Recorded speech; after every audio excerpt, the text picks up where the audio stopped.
এই ফাতেমা, মুরগি দিয়ে কি করতেছো? কি করবো জানো না? খিচুড়ি রান্না করবো। প্রত্যেক শুক্রবার আসলেই খিচুড়ি খাইতে মন চায় তোমার। আমার এরকম মন চায়।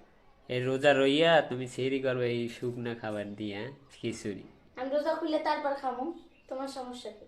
শুক্রবার আসলে আমার খিচুড়ি লাগবে, আর মুরগি দিয়ে খিচুড়ি খাইতে কত মজা তুমি বুঝবে না। তাই? তুমি খাইছো কখনো? তুমি তো খাওয়াই না, আমিই তো খাই। আমার ততটা না, বেশি পছন্দ না, কিন্তু তোমার তো খুব পছন্দ। পছন্দই আমার মুরগি দিয়ে শুক্রবার ছুটির দিনে খিচুড়ি খাইতে অনেক মজা, সেই স্বাদ। তাই? আসলে বন্ধের দিনে খিচুড়ি খাওয়ার মজাই আলাদা। আর বাইরে আজকে আবহাওয়াটা মেঘলা, মেঘলার দিনে মেঘলা মেঘলা বৃষ্টি বৃষ্টি হইলে আরো খিচুড়ি খাইতে আরো মজা। অল্প করে রান্না করলো, বুঝছো?